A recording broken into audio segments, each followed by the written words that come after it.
It was the kind of spotlight moment that, for most, is impossible to walk away from.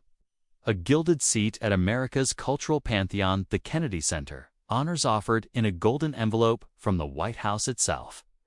But Tom Cruise didn't just walk away. He stood up and turned his back.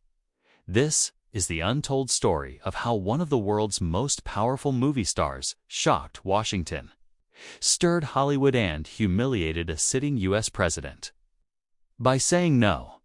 But to understand why Tom Cruise rejected an honor that's been accepted by the likes of Paul McCartney, Steven Spielberg, and Oprah Winfrey, we need to go back, not just to the moment the invitation was extended, but to the moment he learned the price of accepting it.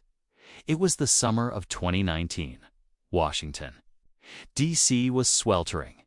The Trump administration was knee-deep in controversies. Protests echoing outside the gates of 1600 Pennsylvania Avenue almost daily. But inside, preparations were being made for one of the Capitol's most glamorous and apolitical traditions, the Kennedy Center Honors. This was not a political rally.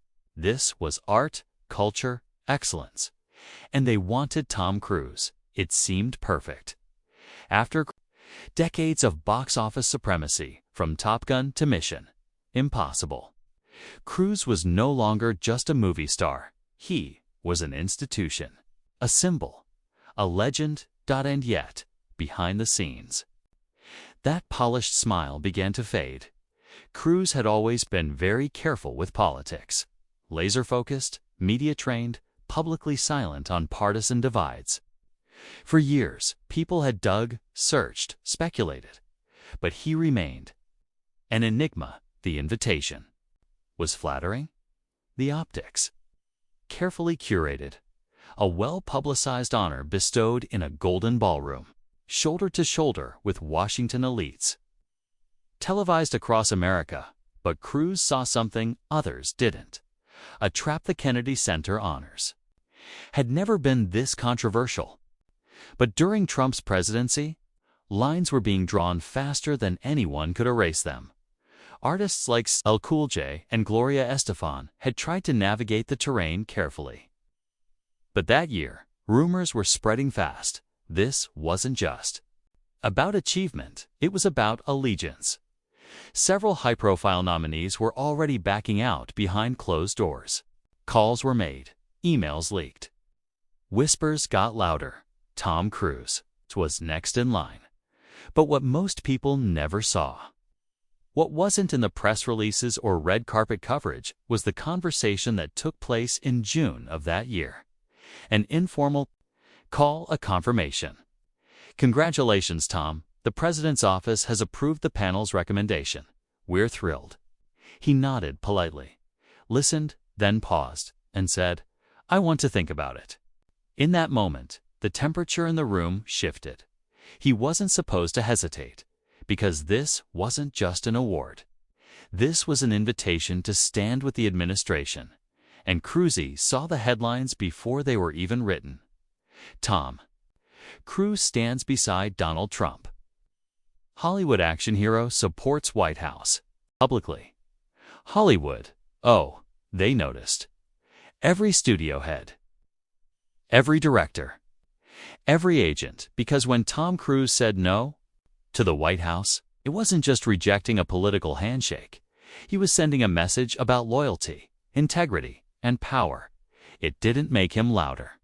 Behind closed doors, the rumors spread about how Trump reportedly took it as a personal betrayal, that he'd hoped Cruise's appearance might soften the icy relationship between the arts, and his administration maybe even earn some cultural capital.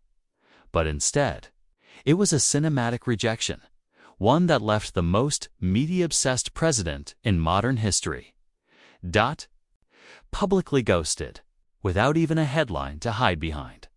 The jokes were instant, but the impact ran deeper. They'd seen stars clutch their acceptance trophies with nervous smiles. They'd seen artists dodge questions, issue vague statements, tread carefully. But Cruise, he just didn't show. No speech, no tweets, no press release, nothing. And somehow, that silence was louder than a microphone. Some said it was cowardice. Others whispered it was control, it fit his style, calculated. Contained Cruise has always been precise, and that precision came at a time when Hollywood was in free fall. COVID had changed everything. Studios were bleeding, the future of movie theaters uncertain, and the streaming wars spiraling out of control. Amid the chaos, Cruise did what he always does. He bet on himself. To him, the real honor wasn't a medallion from politicians. It was the reaction of a 9-year-old kid walking out of a theater in Peoria and saying, "That was awesome." And Top Gun: Maverick would go on to become a cultural moment. It's a cinematic thunderclap that no one saw coming. While political awards gathered dust, Cruise reignited the movie star era. He saved the summer. Box office, he saved the movies. The timing couldn't have been more poetic. Trump didn't get his handshake photo with Cruise. But America got something so much better. The return of movie magic, and it was personal. Because even without touching a speech, without standing on a political stage, Cruise made a declaration through action. I serve the audience, no one else. But as the wave of Maverick mania crashed across the country, there were ripple effects in D.C., according to insiders. Certain White House aides attempted to spin Cruise's absence from the honors, quietly claiming scheduling conflicts, filming constraints, but the damage was done. Journalists weren't buying it. Segments ran on cable news, hinting at behind-the-scenes tensions. Calls for comment went ignored. One publication ran the blunt headline, "Cruise honors the people, not the president." And according to a person familiar with Trump's reaction, he never mentioned Cruise's name again. Not once. Not in public. Not in passing radio silence. From a man not exactly known for letting insults go, for Tom Cruise, the decision to back out was never about making headlines. It was about staying true to something deeper. Something forged not in political corridors, but across decades of painstaking discipline. You see, Cruise came from instability. His father, described as a bully. A childhood filled with constant moves, 15 schools in 12 years. He grew up learning fast, adapting, keeping his emotions tight. That early chaos. It taught him one thing. Control is survival. He didn't crave chaos, he escaped it, which made the glitzy pomp of a political Galliavan one, drenched in honor, less about pride and more about performance. He'd built his empire precisely by stepping around the noise. And the fact that Donald Trump, a man whose brand is noise, wanted to associate Cruise with his administration was, in Tom's eyes, not a compliment. But a threat.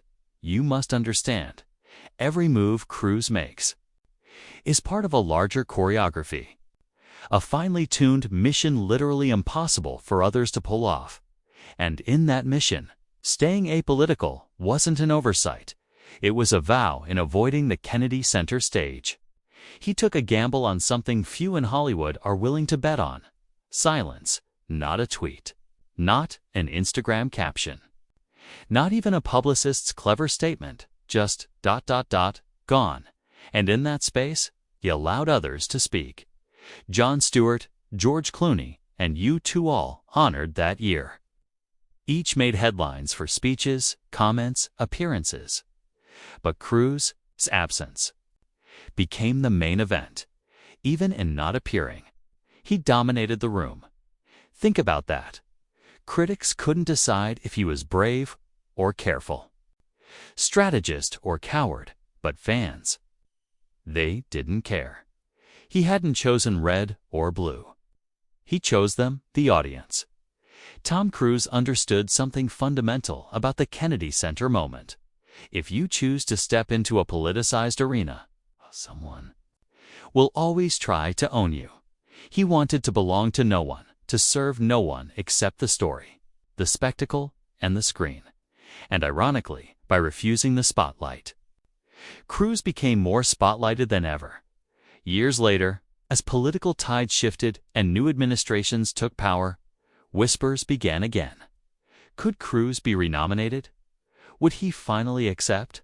But the truth, he doesn't need the Kennedy Center, because his stage is global, and his legacy, it flies at Mach 10 through IMAX screens and into hearts, far louder than a Washington gala ever could. You see, the real honor doesn't come wrapped in gold trim and televised events.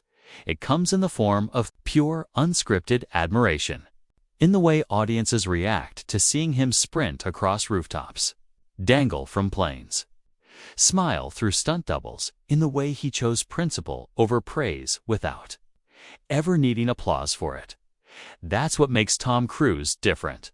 That's why his rejection wasn't just a political headline. It was a cultural moment, a quiet revolution, a reminder to Washington and to Hollywood. Sometimes the most powerful statement is simply walking away. He doesn't need medals to prove his worth, because Tom Cruise already won.